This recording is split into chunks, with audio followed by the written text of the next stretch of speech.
哥，现在不行，台湾跟美国完完全全军事上面、国安上面，甚至在晶片上面完完全全绑定。现在只要被美国认定的盟友，他要把你抄好抄满，因为呢跟我一样强啊。结果没有想到，战争部长赫格塞斯邀请了小泉去了美军基地去练身体，结果你看那几张照片。小泉快累死了。对，现在来讲的话，要强化日美同盟，不是说而已，不是嘴巴上面讲说增加演训的能量。这你看哦，这是什么画面？这个就是他们美军他们的一个训练的一个场地，而美军训练的场地，你小泉进次郎，你是不是来体验看看？对，原本大家都以为去那个地方有没有摆拍一下，然后跟 Hexus 两个 body 一下，那就是把一个场面营造到和融，然后呢，接下来的话应该是高市早苗，你就要赶快去谈高市早苗的东西吧。但是你知道吗？这个握手下去之后，小泉进次郎不得了走了，进了一个地狱。这是什么地狱？重训地狱。你看哦，导播，我们再从头播看一次。其实它每一段哦都是有特别的目的。什么目的呢？你一开始你先去做这个拉的一个重量，然后呢，这个是浮力挺身。而浮力挺身有一个 mega 是什么 ？Hexus 做的是游刃有余、从容容。对，小泉进次郎呢是有一点受不了了，然后到最后你看这个画面是什么？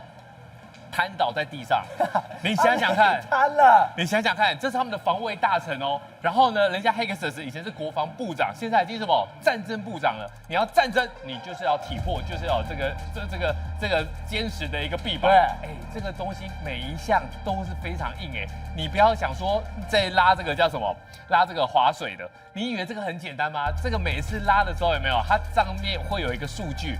其实 Hexus 上面的话，数据跟小泉进次郎的数据，你就可以知道说到底谁比较有利。对，不管是怎么样，你也不能丢脸吧？你越拉越下去的时候呢，你就会感觉到你心跳就已经拉起来了。然后呢，我觉得最强的是那个雪橇，雪橇在推的时候就可以看出来到底谁是真男人。我们在健身房都有推过那个雪橇，对，那个很硬对，那真的很硬。但健身房的雪橇，你推的是好玩的，这个东西来讲的话是民族的场面而且来说的话，你会看到他是谁 ，Hexus， 它上面有一个 logo， 这个刺青是什么？是他的部队。而他的部队上的 logo， 大家有没有发现这个红色的是什么东西呢？它是日本神社的鸟居，这个是他们神居，是神明住的地方。对，它的鸟居，这个是什么意思？这个是他们之前他所属的一个部队，他所属的部队是哪一个呢？其实呢是187步兵团。187步兵团做过很多，包括越南的战争，包括对日的第二次世界大战。而他那个时候呢有一个特别的名字。对，什么叫特别的名字呢？其实就叫 Rakusen。Rakusen 其实是什么？是日文。对，那个时候呢，是因为他们的部队呢，对打日本的时候呢，其实有降入到日本里面去。然后到日本里面去的时候啊，很多人就问他说 ：“Rakusen， 你们是什么？”因为他们的部队是真的带着降落伞下去的。对。然后呢，他们后来跟当地的居民往来之后呢，当地他就问说：“那我们这样子，你们是怎么讲？”这个就是直译 ，Rakusen 就是从山上掉下来，从天上掉下来的人。所以今天我们看到，他除了练身体之外，连衣服，来你看到。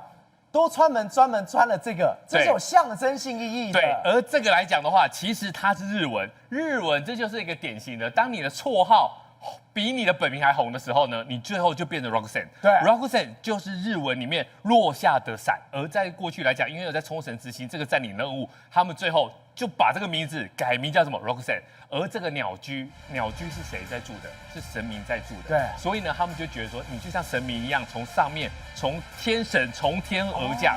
而这个东西对他们来讲是非常骄傲的。所以为什么这一次？你不要以为说啊，这个就是两个国家的防长的一个会面嘛，为高市早苗要营造一个和谐的气氛。其实他交给日本民众看，我们今天再看一次他的 Rakusen 这个鸟居，就是让日本民众看，以后我们的日美同盟呢，不只是名义上面，不只是演训上面，其实我们从文化上面就已经要开始同盟了。对，你不要看美国人大拉拉的，你也不要看小泉进次郎好像做到快死了。其实这个来讲的话，真的就是从心里要跟他们一起同盟。而这个 Hexus 这一次来讲的话，给大家看，战争部长不是嘴巴说而已，是他真的是来自一个可能打仗的部队。宏观取材，厘清真相，犀利精准，深入剖析，时刻掌握关键新闻时事，不漏接。老时段，新气象，我是钟浩和，关键时刻2.0，全新出击。